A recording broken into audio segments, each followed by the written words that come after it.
안녕하세요. MNSE 지안입니다. 리카이트 일상 이야기 네 번째 시간입니다. 연말이 다가오니 주변에서 연말 정산을 하신다고 하며 지인들의 한 해 삶을 돌아보고 추억하는 글들을 많이 봤어요. 저도 한번 살펴봤는데요. 지난 시간 감사하는 태도가 리카이트 할 수 있는 저력이 될 수 있다고 했었죠. 그런데 작심삼일이 되기 쉽잖아요. 그 방해 요소가 무엇인지 살펴봤어요. 저에게는 불안이라는 요소가 가장 크게 작용했더라고요. 제가 요즘 구독해서 자주 듣고 있는 뇌과학 박사 장동선 교수님의 불안에 대한 내용을 살펴보면서 감사하는 태도의 삶과 어떻게 서로 영향을 주는지 한번 생각해 보았어요. 전 세계에서 가장 높은 빈도로 일어나는 정신질환이 뭘까요? 가장 빈도가 높은 것은 불안장애라고 합니다. 저 역시도 불안이 높게 발현될 때가 많고요. 또 저의 핵심 감정도 두려움이라 불안이라는 단어에 대해 항상 깊이 고찰하고 웬만하면 피하려고 하는 것들 중 하나예요. 실제로도 평생 동안 살면서 불안장애를 경험할 확률이 10%에 육박한다고 하는 연구도 있을 만큼 굉장히 많은 사람들이 질환으로 진단될 정도의 심한 불안을 겪고 있다라고 볼 수가 있는 거죠. 불안의 주 감정은 걱정과 두려움인데요. 발현되는 신체 반응은 땀이 나고 어지럽고 심장이 막 뛰고 호흡이 가빠지는 거예요. 불안에는 일반적으로 잠을 못 이룰 정도로 걱정이 심한 상태를 불안장애의 특징 중 하나로 보고 또 다른 하나는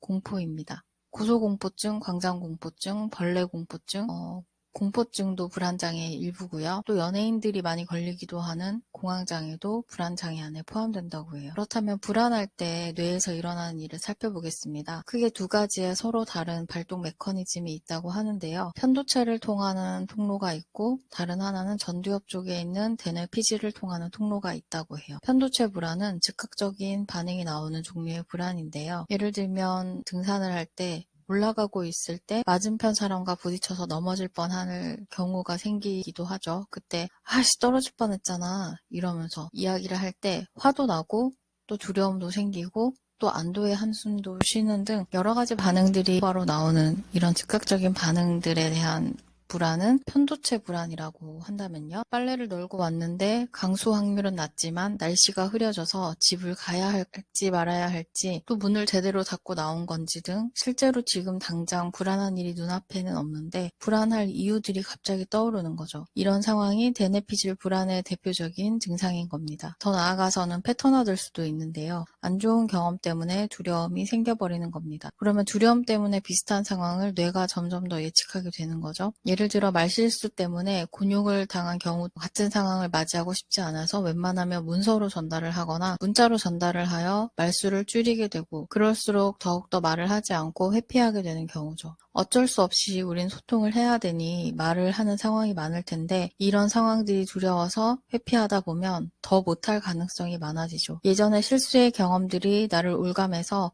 더욱더 불안하고 두려움이 생기게 되고 비슷한 상황이 닥치게 되면 최악의 상황으로 갈 가능성이 많아지게 되는 거죠. 불안을 약화시키려면 당장 행동하고 실행해버리는 게 가장 좋은 방법이라고 해요.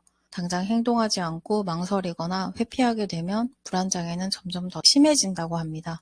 방금 전 말씀드렸듯이 좋지 않았던 경험들에서 두려움이 비롯된다고 하였죠. 그래서 아는 것이 많은 사람일수록 불안한 상황들이 많다고 합니다. 실제로 저도 이상심리와 다양한 관계 문제 등 상담 사례들을 살펴보면서 여러분들의 그런 어려운 상황들이 간접 경험된 거죠. 그런 간접 경험들이 많다 보니 불안이 극에 달하거나 예상된 시나리오가 부정적인 방향으로 순식간에 흘러갈 때가 많이 있었어요. 이럴 때는 슈퍼바이저님을 찾아가야 합니다. 일반적으로 정보가 넘쳐나는 시기이기도 하고 사건, 사고들이 뉴스에 넘쳐나는 세상에 살고 있다 보니 누구보다 불안할 여지가 많은 시대에 살고 있기도 하죠. 여기서 불안을 해소할 수 있는 방법에 대해서 살펴볼게요. 편도체 불안은 즉각적인 반응이기 때문에 비슷한 경험과 반복 학습을 통해서만 해결할 수 있다고 합니다. 저는 사실 비둘기를 무서워하는데요. 머릿속으로는 비둘기보다 내가 100배는 더 힘도 세고 키도 크고 비둘기는 나를 어떻게 할 수 없다 없다라는 것을 100번을 되뇌어도 직접 만나면 아무 소용이 없답니다. 그래서 비둘기가 나타나면 멀리서 바라보기를 시도했었고요. 매체를 통해서 비둘기를 천천히 받아들이고 길에서 만나면 옆으로 돌아가는 것을 성공하는 경험들을 차곡차곡 쌓았어요. 노출을 통해 둔감화하는 형태인 거죠. 편도체 불안은 이렇게 직접적으로 즉각적인 반응들을 막거나 수정하는 치료를 한다고 해요. 반면에 대뇌피질의 불안의 경우는 좀 더 복잡한 과정을 통해서 치료해야 하는데요. 스스로가 어떻게 반응하는지를 보는 메타인지 능력을 강화시켜주는 게 중요하다고 합니다. 지금 당장 어떤 생각들이 계속 되소슴치면서 예측 불안이 일어나게 되면 다른 종류의 글이나 매체를 접하면서 생각을 환기시켜주거나 내가 경험하고 있는 자극들을 다른 형태로 경험할 수 있도록 재프로그래밍해주는 인지 재구성을 통해서 불안을 최소화할 수 있어요. 아니면 아침 명상에서는 그런 생각들을 예술로 승화시켜서 카타르시스를 경험함으로써 이 생각들을 건강하게 재구성하는 것도 저희들의 불안을 최소화하는 방법 중에 하나로 선택하고 있습니다. 그리고 또 리카이트 다이어리에서는 매일의 삶 속에서 일어난 이슈들 중에서 기억에 남는 한 가지를 골라서 재구성해보거나 복귀하는 것을 작성하는 공간이 있어요. 잊고 싶을 만큼 이불킥할 상황들을 재구성한다거나 내가 다시 그 상황을 맞이하게 된다면 어떤 반응들이 나올 때 내가 자랑스러울지 혹은 내가 만족감을 느낄 수 있을지 다시 작성을 해보는 거죠. 의외로 생각보다 쉽게 해결할 수 있는 증상이 불안이라고도 하셨는데요. 우리가 불안에 대해 리카이트할 수 있도록 도움을 줄 수 있는 책도 소개해 주셨어요. 바로 불안할 땐 내가 하기라는 책인데요. 35년 동안 불안장애를 겪은 환자들만 연구한 전문가가 쓴 책이라고 해요. 장동선 박사님의 채널에서 소개가 되었었는데요.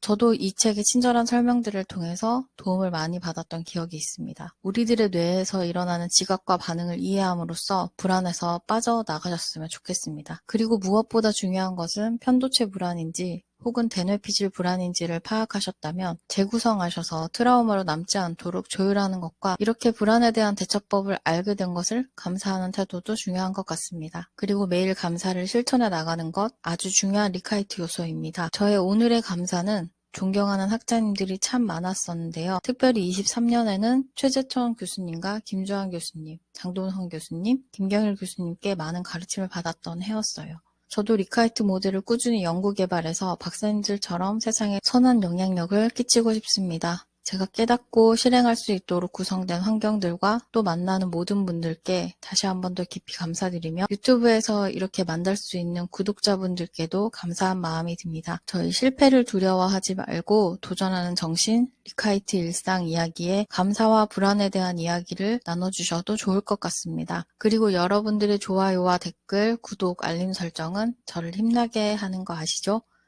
새내기 유튜버 지한의 리카이트 4번째 이야기를 들려주셔서 감사드리며 새해 복 많이 받으세요.